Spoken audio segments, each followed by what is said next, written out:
Bonjour et bienvenue dans ce nouvel épisode de Cruauté en face story. En 2016, deux étudiantes argentines sont parties en voyage dans les pays d'Amérique du Sud dans l'espoir de faire une petite pause dans leurs études. Les jeunes filles ne se doutaient pas que leur voyage se terminerait en cauchemar et se transformerait en l'une des enquêtes les plus complexes et les plus compliquées de ce continent. Maria José et Marina Menegazzo étaient deux jeunes filles argentines de la ville de Mendoza. En 2016, elles avaient respectivement 22 et 21 ans. Maria José étudiait l'économie à l'université de Cuyo et Marina étudiait l'orthophonie à l'université d'Aconcagua. Les deux jeunes filles travaillaient comme bénévoles pour une organisation qui aide les personnes à la rue. Elles étaient toutes deux très joyeuses et très proches de leur famille. Le 10 janvier 2016, Maria José, Marina Menegazzo et deux autres amies sont parties en voyage. Elles avaient quelques jours de libre dans leurs études et ont décidé que cette année 2016, elles partiraient en voyage dans d'autres pays d'Amérique du Sud, plus précisément en Équateur et au Pérou. Les comptes des filles sur les réseaux sociaux montraient que tout se passait bien. Elles étaient très heureuses, montrant les paysages ainsi que les endroits qu'elles avaient visités dans chaque pays.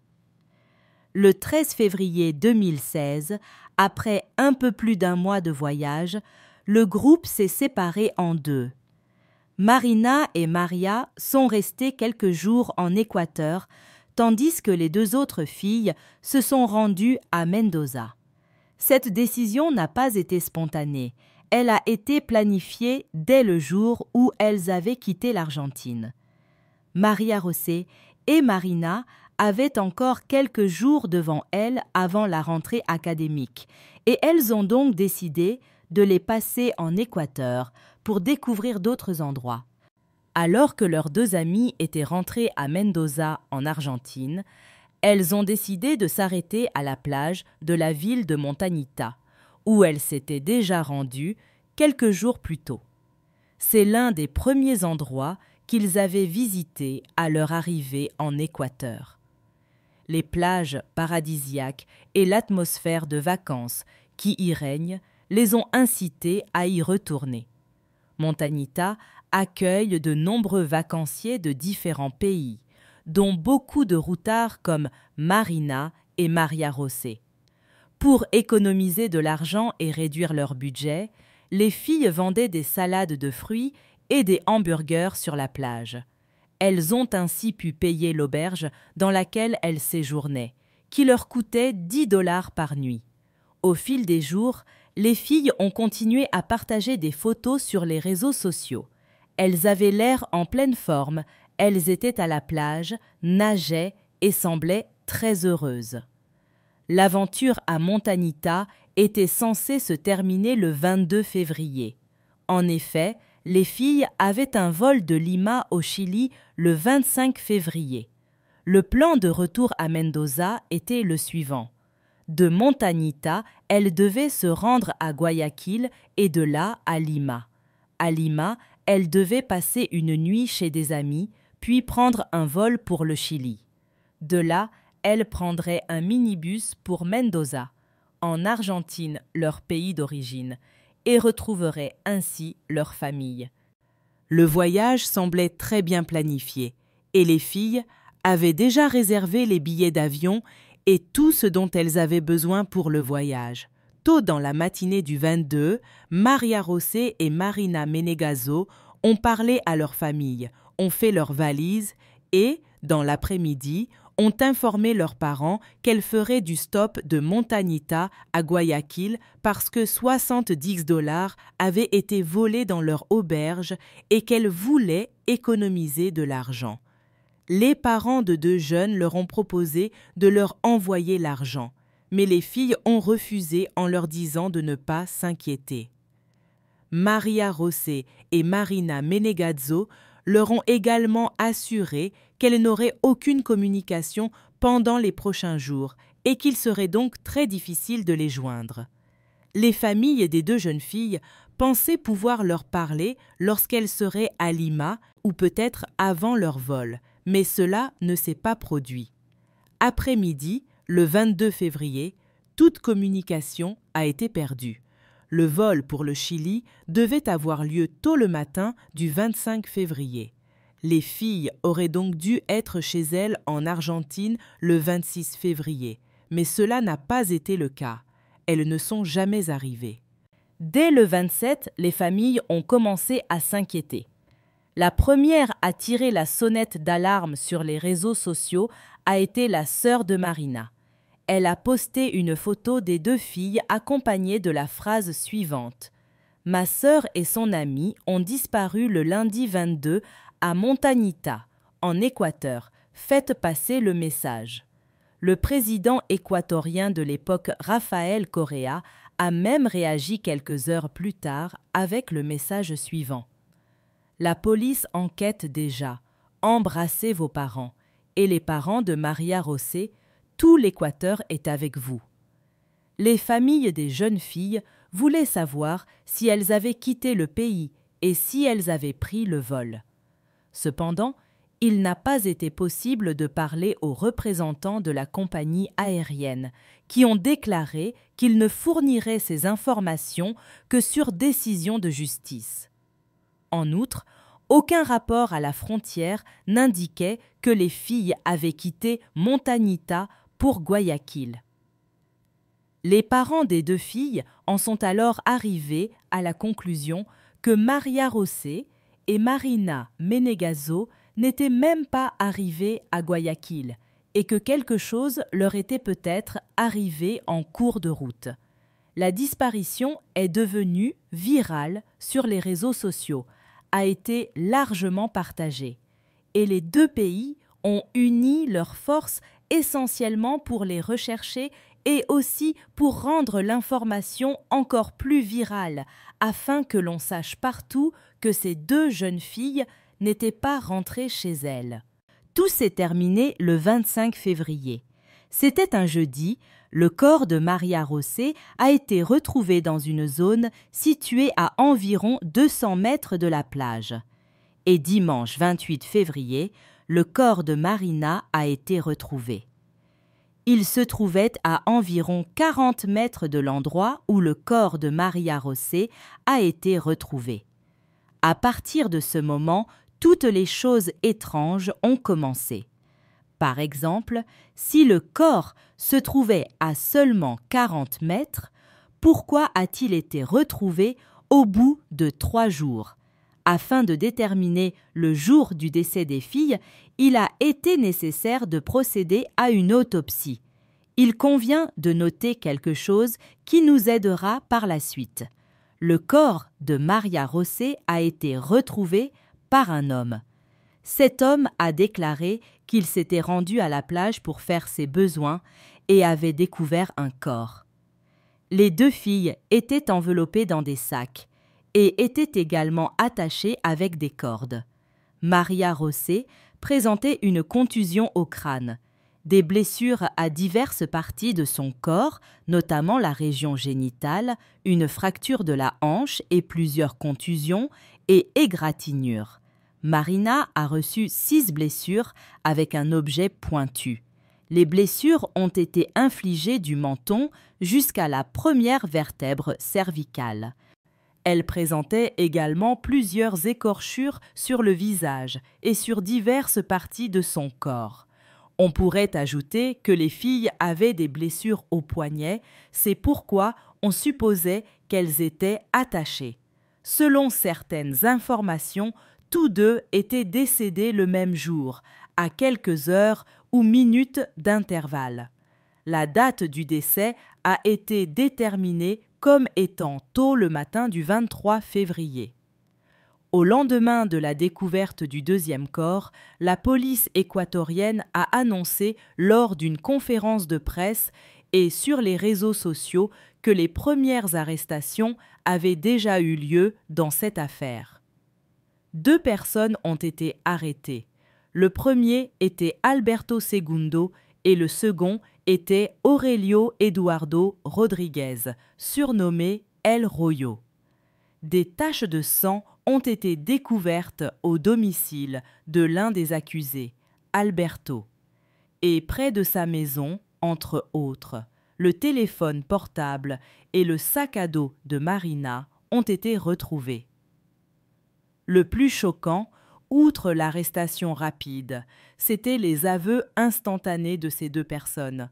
En fait, ils ont immédiatement reconnu ce qu'ils avaient fait, ce qui a fait une énorme impression sur les personnes qui ont suivi l'évolution des événements. Les hommes avaient toute une histoire. Ils ont déclaré avoir vu Maria José et Marina Menegaso près d'un bar. Les filles essayaient de négocier un voyage pour Guayaquil, mais n'avaient trouvé personne allant dans cette direction. Selon les deux hommes, la première personne qui les avait approchés pour leur parler a été El Rollo. Il leur a demandé ce qu'elle faisait et selon lui, les filles ont commencé à lui dire d'où elle venait, ce qu'elle faisait, et lui aurait dit qu'elle n'avait nulle part où loger, parce qu'ils n'avaient pas d'argent, parce qu'ils avaient été volés le matin. Ensuite, El Rollo leur a proposé de rester dans la maison d'Alberto, qui était relativement proche, et, en plus, il a expliqué cela par le fait que Alberto vivait seul et qu'il n'y aurait donc aucun problème à se rendre chez cet homme. El Rollo les a ensuite emmenés en taxi jusqu'au domicile d'Alberto. Quand ils sont arrivés, il était environ 20h30. El Rollo a prétendu qu'il les avait laissés dans la maison et les a verrouillés avec une clé. Puis, il est retourné au bar et y est resté plusieurs heures avec Alberto. Ainsi, vers 2h du matin, ils sont rentrés à la maison. Les filles étaient là et leur ont demandé d'aller acheter des sodas avec elles. Par la suite, de retour à la maison, la situation est devenue tendue, selon les deux hommes. Les hommes ont déclaré que parce qu'ils étaient très ivres, ils voulaient avoir des rapports sexuels avec les filles, ce qu'elles ne voulaient évidemment pas. Maria José et Marina Menegaso n'avaient pas bu, tout allait bien pour elles, alors elles ont commencé à résister. Vraisemblablement, Maria José était la première à mourir. Alberto a admis qu'il l'avait tuée avec un objet métallique qu'il avait chez lui, la frappant à la tête alors qu'elle résistait à un rapport sexuel. Se rendant compte que Maria José n'était plus en vie, il a entendu un cri venant de la pièce voisine. C'était le cri de Marina. El Rollo l'avait poignardée 6 fois, du menton à la première vertèbre cervicale. Ces deux hommes venaient de tuer des touristes et ne savaient que faire. Selon eux, El Rollo a quitté la maison et a laissé Alberto seul avec les cadavres vers 3h du matin. Alberto a alors déclaré qu'il a commencé à nettoyer la maison, qu'il a enveloppé les cadavres dans des sacs, les a attachés avec des cordes et les a emmenés dans une brouette. Il a d'abord jeté le corps de Maria José, puis s'est débarrassé du corps de Marina. Il pensait que les meurtres passeraient inaperçus et que personne ne saurait jamais qu'il les avait commis. Cette version, selon l'accusation, outre les aveux des deux hommes, avait 2 témoins. Il s'agissait du propriétaire du bar, ainsi que du chauffeur de taxi qui les a emmenés à la maison. La propriétaire du bar a déclaré qu'il avait vu les 2 filles vers 14h30, qu'elle demandait aux gens de les conduire, mais plusieurs heures s'étaient écoulées et elle n'avait trouvé personne. Très fatiguées, Maria José et Marina Menegaso sont entrées dans un bar et ont demandé un verre d'eau. Le propriétaire du bar leur a offert une bouteille, mais les filles ont refusé, affirmant qu'elles n'avaient pas d'argent pour la payer, car elles avaient été volées le matin même. Puis, le propriétaire du bar leur a donné un verre d'eau et ils sont retournés dans la rue.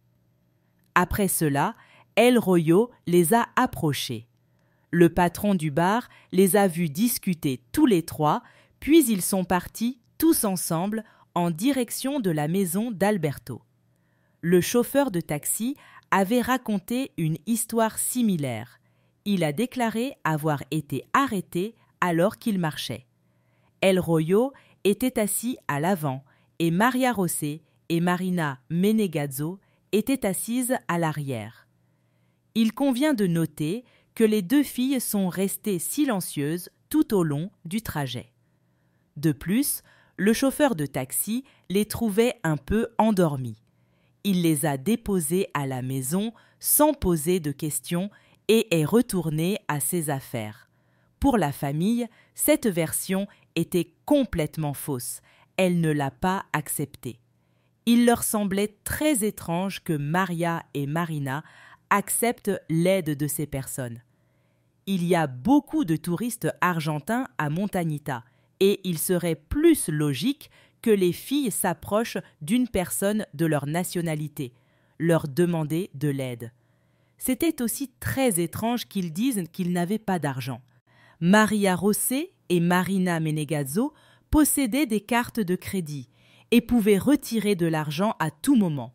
En outre, il existait un autre élément de preuve qui pourrait réfuter cette hypothèse, à savoir que la carte de crédit de Maria José a été utilisée pour effectuer une transaction à un distributeur automatique situé tout près de l'auberge où il séjournait à Montañita. Ainsi, il était clair pour tout le monde que les filles avaient assez d'argent pour payer une nuit dans l'un des hôtels locaux. Cette version a commencé à s'effondrer aux yeux du public. Le frère de l'une des victimes a déclaré que lorsque la police équatorienne l'a emmené sur les lieux du crime dans cette maison, il a vu des seringues usagées gisant sur le sol. Lorsqu'il a posé des questions sur les seringues, elles ont disparu comme par magie. Elles n'ont même pas été photographiées sur les lieux du crime. Et les experts qui ont examiné les lieux ont nié leur existence. Pour la famille, ces deux personnes n'étaient qu'une façade pour quelque chose de plus grand, comme une entreprise de traite d'êtres humains. Pendant que tout cela se passait, l'enquête se poursuivait. Une nouvelle autopsie a été ordonnée, ainsi qu'un examen toxicologique. En outre, il s'est avéré que les deux accusés ont changé à plusieurs reprises leur version des événements. Dans une version, Alberto a cessé d'accuser El Rollo et lui-même pour les meurtres. Il a déclaré que l'homme qui avait tué les filles était un trafiquant de drogue d'origine vénézuélienne qui vivait dans la région, connu uniquement sous son pseudonyme El Chamo. Il a été arrêté par la police, mais a déclaré qu'il n'avait rien à voir avec ce qui s'était passé et qu'il était prêt à passer un test au détecteur de mensonges et un test ADN afin qu'il comprenne qu'il n'était pas du tout dans la maison. Plusieurs échantillons d'ADN ont été retrouvés sur les lieux du crime. L'ADN d'Alberto, l'ADN des deux filles mortes et plusieurs échantillons non identifiés. Ces échantillons n'appartenaient ni à El Rollo, le deuxième tueur présumé, ni à El Chamo, qui, après avoir réussi tous les tests ADN, a été complètement exclu de l'enquête, après réception des résultats de la deuxième autopsie. Le jour de la mort a changé, et c'était le moment qui a le plus choqué tout le monde. Alors que la date du décès de Maria José était toujours le 23 février, celle de Marina a été changée au 25 février. C'était une circonstance très étrange, et les gens sont arrivés à la conclusion que Marina avait peut-être été kidnappée, violée et battue pendant ces 2 jours. La police équatorienne a déclaré activement qu'elle n'avait pas retrouvé Marina à cause de la pluie. Mais, en vérifiant les données météorologiques le jour où Maria Rosé a été retrouvée, il n'avait pas plu. D'autres faits ont également été découverts. Les contusions et les égratignures de Maria Rosé n'étaient visibles que sur un côté de son corps, comme si elle avait été éjectée d'une voiture en marche. Il a également été établi que les filles présentaient des blessures dans la région génitale, ce qui confirme le fait de la violence. De plus, quelque chose de très étrange a été découvert. Maria Rosé avait un fémur fracturé, comme cela avait déjà été vu lors de la première autopsie, mais aucun dommage qui aurait pu en être la cause n'a été observé. L'analyse toxicologique était encore plus surprenante. Les filles étaient sous l'emprise de substances illégales. Une substance a été découverte dans leur corps qui, lorsqu'elle est mélangée à de l'alcool, forme un mélange qui peut priver une personne de sa propre volonté. Cela expliquait pourquoi Maria Rosé et Marina Menegazzo étaient montées si facilement dans le taxi, pourquoi elles étaient restées silencieuses tout le long du trajet et pourquoi elles avaient l'air fatiguées ou endormies. Il y a eu de nombreux échecs dans cette affaire. Le procureur a changé 3 fois, ce qui a considérablement retardé le procès. Mais finalement, Alberto Segundo Mina Ponce et Aurelio Eduardo Rodriguez ont été condamnés à 40 ans de prison. Cependant, l'affaire ne s'est pas arrêtée là. Après le procès et la condamnation, une nouvelle enquête a dû être menée. Je vous rappelle qu'il y avait plusieurs échantillons d'ADN dans la maison qui n'avaient pas encore été identifiés. 2 autres arrestations ont eu lieu, mais l'un des accusés a été complètement acquitté car les tests ADN se sont révélés négatifs et il disposait d'un alibi très solide. Une autre personne impliquée dans ce crime a été traduite en justice car son ADN s'est révélé positif. Le nom de cet homme est José Luis Pérez. Pour rappel, Maria Rosé a été retrouvée par un homme qui serait entré dans la zone pour faire ses besoins. Cet homme s'est avéré être José Luis Pérez. Il avait déjà témoigné dans le procès contre El Royo et Mina Ponce, mais il devait maintenant s'asseoir sur le banc des accusés. Sa défense était simple. Il vivait dans la maison il y a quelques semaines, et le sang trouvé sur le mur était le résultat d'une infection dentaire dont il avait souffert. Il aurait simplement craché contre le mur. Les avocats ont également déclaré que l'ADN trouvé sur les corps des filles provenait sans aucun doute d'un meuble ou d'un objet qu'il avait touché dans la maison et que Maria et Marina avaient également touché. La défense de l'homme a commencé à s'effondrer lorsque son dentiste est venu témoigner. José Luis Pérez était effectivement venu le voir, mais 2 semaines après les assassinats. Il a demandé un certificat dans lequel le dentiste devait écrire qu'il avait une infection dentaire. Mais le médecin n'a pas voulu lui donner de certificat, car il l'a examiné et a vu que tout allait bien pour lui. L'homme a déclaré que José Luis Pérez avait insisté, mais qu'il l'avait finalement simplement chassé. À ces mots, les défenses de l'homme se sont effondrées. Ce fut un processus très long, et ce n'est qu'en novembre 2019 qu'un verdict a été prononcé contre José Luis Pérez. Il devra également purger 40 ans de prison pour le meurtre des jeunes filles. On peut dire que cette affaire est résolue, mais elle n'est qu'à moitié résolue car il reste encore des échantillons d'ADN à identifier. De plus, de nombreuses questions restent encore en suspens. Que s'est-il passé dans la nuit et au petit matin du 23 février dans cette maison. Qu'est-il arrivé aux filles? Qu'est-il arrivé à Marina et Maria? Y avait-il d'autres personnes? Et comment ont-elles été kidnappées? Comment ont-elles été capturées? Tout cela était-il prévu? Toutes ces questions restent en suspens, et la famille des 2 filles continue de se battre pour que justice soit rendue dans cette affaire.